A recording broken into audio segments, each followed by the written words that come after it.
Hola, en esta oportunidad quiero hablar de lógica y matemáticas, de la relación que guardan entre ellas. ¿Qué relación puede haber entre la actividad de un lógico y la actividad de eso que llamamos un matemático? Si siguiéramos el método que Peirce nos recomienda en su opúsculo Cómo hacer nuestros pensamientos claro, que apareció en The Monist hace ya más de 120 años, tendríamos que hacer más o menos lo siguiente: observar qué hace un lógico, es decir, ponernos a leer qué hace un lógico, una persona que dice que hace lógica en su actividad cotidiana, en las muchas actividades que pueda llegar a realizar, qué efectivamente vemos que hace. Y lo mismo tendríamos que hacer con un matemático para saber qué son las matemáticas, es decir, para poder tener claridad respecto a un concepto, nos recomienda Peirce en ese opúsculo que he mencionado, cómo hacer nuestras ideas claras, es que debemos observar qué hacen efectivamente esos señores y qué efectos tiene eso que hacen. Si nosotros vemos lo que hace un matemático, bueno, nos vamos a encontrar no con un objeto, sino con una multitud de actividades y de acciones que hace un matemático. Resuelve ecuaciones diferenciales, demuestra teoremas, encuentra metodologías para calcular determinantes. ¿Y qué hace un lógico?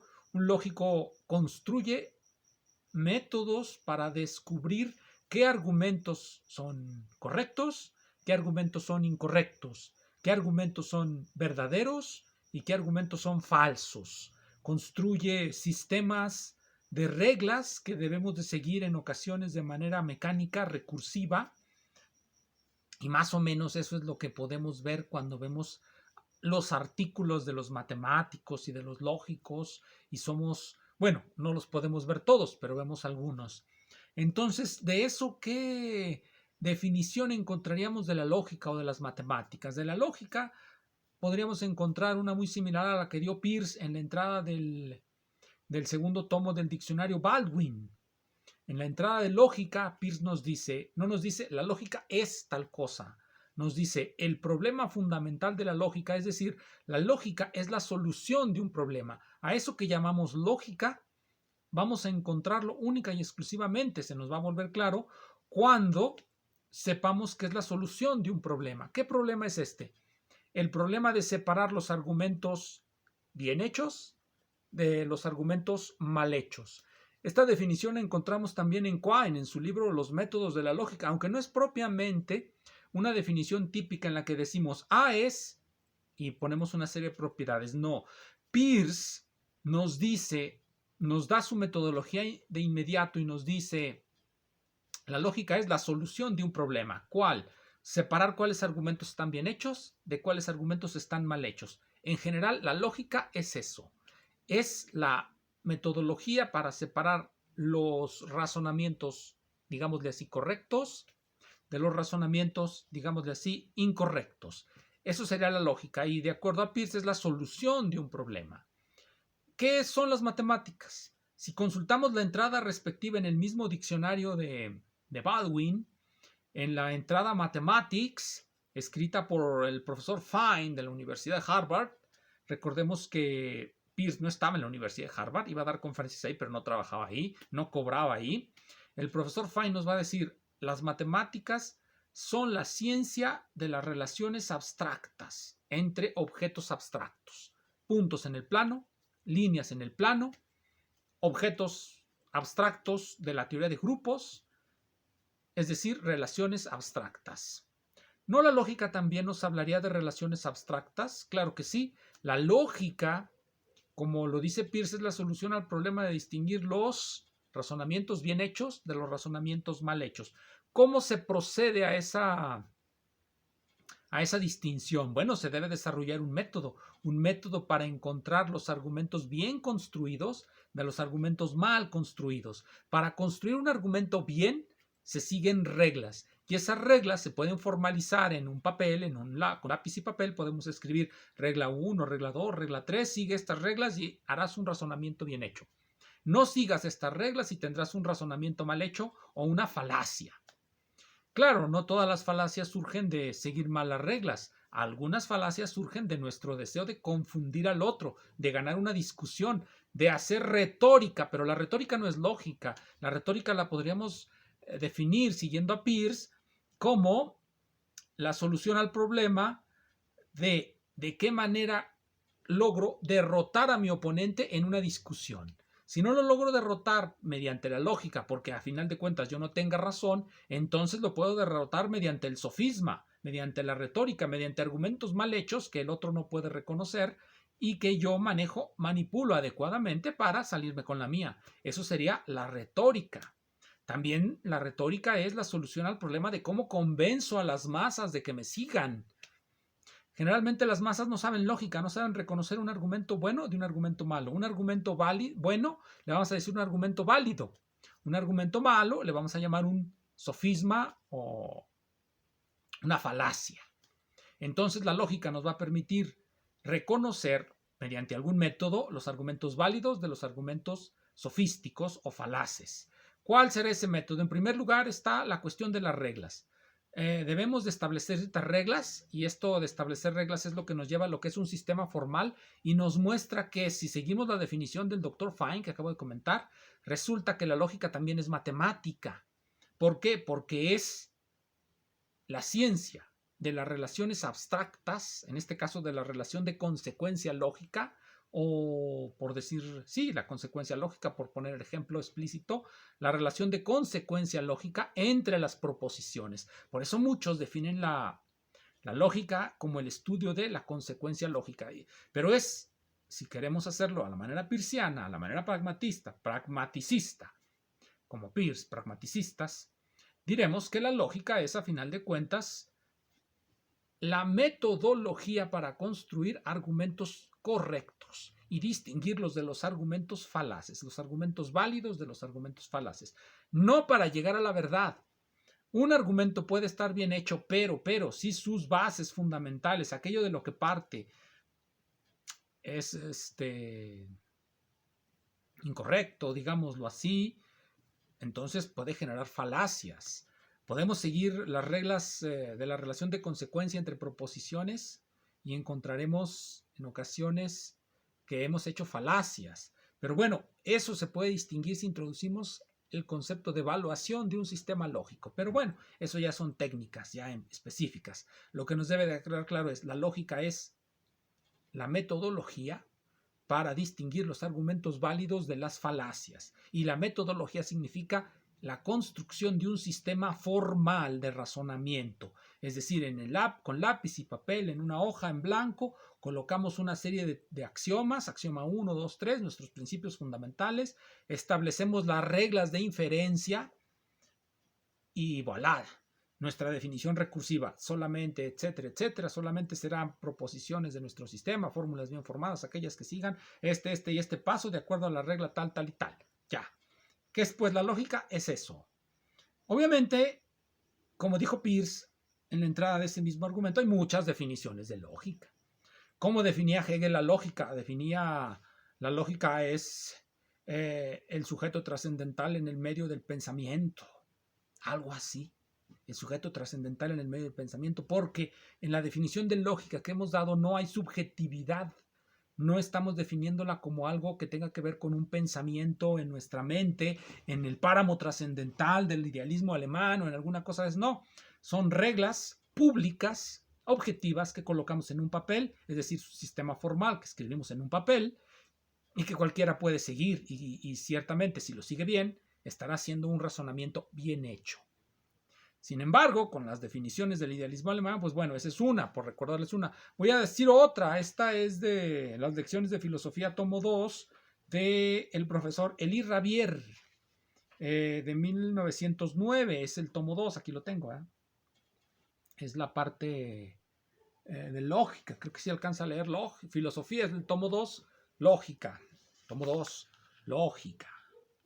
¿Qué nos dice el profesor? Nos dice el profesor que en la página 2 nos dice que la lógica es la ciencia de la ciencia, el artium de Bacon, o la ciencia de la forma de la ciencia, la ciencia de la forma de la ciencia. Ciertamente es parecida a la definición que hemos dado. La forma de la ciencia, si nosotros creemos que la ciencia debe formar un sistema deductivo, entonces esa será, si establecemos las reglas, deducción, y la ciencia será pues una lógica. La lógica es la forma de la ciencia. Si creemos que es un sistema inductivo, como lo creía Carnap, bueno, estableceremos reglas para esa inferencia inductiva, que luego nos dirá Popper que eso no existe, etcétera. Una discusión infinita. Entonces, eso sería la lógica. Las matemáticas, nos dijo el profesor Fine, es la ciencia de las relaciones abstractas. Con estas definiciones, la lógica se vuelve parte de las matemáticas. Con la definición que dimos. Con la definición de Hegel, por supuesto que no. Pues con la definición de Hegel, la lógica es independiente de todo simbolismo. En el idealismo alemán, el simbolismo es algo que se debe de evitar, porque solamente en el lenguaje se puede llegar a la plenitud de la interioridad del pensamiento. Algo que sea externo, como esos símbolos externos, pues necesariamente es un error. Bueno, tenemos otro teórico de la misma época que el profesor Fine, el diccionario Baldwin es de 1905. Bueno, tenemos una definición, viene en los principios de la matemática de Russell. Sería raro que no acudiéramos a él. ¿Qué es la matemática? Bueno, después de su larguísima introducción en donde nos dice que este libro ya no sirve, sino que ya hay que leer Principio de Matemática porque ahí está lo mero bueno, encontramos precisamente una definición de matemática que me voy a permitir leer para no ser tan impreciso. Vamos a ver, la parte de los indefinibles de la matemática, capítulo 1, definición de matemática pura. Matemática pura es la clase de todas las proposiciones de la forma P implica Q, donde P y Q son proposiciones que contienen una o más variables, las mismas en ambas proposiciones, y ni P ni Q contienen constante alguna, excepto las constantes lógicas. Como todos sabemos, la lógica se puede construir, al menos la lógica proposicional de primer orden, se puede construir con un solo conectivo, la famosa barra de Sheffer-Peirce, introducida por Peirce en sus lecciones de lógica y redescubierta por Sheffer en el American Journal of Mathematics de 1905, me parece. Si me equivoqué, pues no me equivoqué. Entonces, con esa definición de matemática pura, descubrimos de repente que la matemática es lógica. Es decir, recordemos una definición posible de lo que dijimos. Para Peirce es la solución de un problema. El problema de los argumentos, distinguir los argumentos válidos de los argumentos falaces. La matemática es simplemente la clase, dice Russell, de todas las proposiciones de la forma P implica Q. Si nosotros entendemos por lógica el estudio de la relación de inferencia lógica, podemos de inmediato decir que P implica Q es lógica. La matemática es lógica, la lógica es matemática, se estarían confundiendo. Efectivamente, muchos de estos autores, excepto Peirce, excepto Rabier, terminan por caer en la trampa del logicismo. El logicismo nos dice que la matemática es lógica. Y eso es lo que pretende demostrar Russell en este librito. La matemática es lógica. No hay, pues, más nada que... No hay definición independiente de matemáticas. Si definimos la lógica, estamos definiendo las matemáticas. Entonces, cuando decimos que la matemática es el estudio de las relaciones abstractas, estamos realmente definiendo la lógica. La lógica es el estudio de las relaciones abstractas entre los objetos. Entre los objetos abstractos, los objetos que definen nuestro sistema formal. No los objetos de nuestro pensamiento, no. Los objetos de un sistema formal que escribimos con un lápiz y un papel. Reglas. La suma, la resta, la división sería lógica. ¿Cuál fue el problema con el logicismo? ¿Cuál fue el problema de esta relación que ellos plantearon entre lógica y matemáticas, haciéndolas exactamente una subsumida en otra? La matemática subsumida en la lógica es la proposición fundamental de esa filosofía de las matemáticas que se llama logicismo. ¿Dónde falla? ¿Por qué falla? Falla por el concepto de infinito, falla por las paradojas de Russell, que se requiere introducir la teoría de los tipos, que se requiere introducir el axioma de reducibilidad entre las jerarquías de los tipos, que se requiere introducir el axioma de infinito. Recordemos que Principio de Matemática es un texto de análisis matemático. El primer tomo contiene lo que viene a ser la parte constitutiva de las matemáticas, que es la lógica. El segundo tomo contiene ya los rudimentos del análisis básico, el análisis de la derivación, del proceso de derivación. Los siguientes tomos van a contener la geometría. Bueno, creo que un tomo de la geometría ya no salió, pero bueno, larguísimo para lograr demostrar eso. Entonces, cuando Russell descubre que sus fundamentos para poder hacer de las matemáticas lógicas, que son los que acabo de decir, fundamentar la teoría de conjuntos en la teoría de los tipos y la teoría de los tipos en esa serie de axiomas que acabo de mencionar, el axioma de reducibilidad, el axioma de infinito, y todos esos, que en realidad son todo menos evidentes, pues el programa fracasa. Luego viene la teoría de Hilbert de lo que son las matemáticas.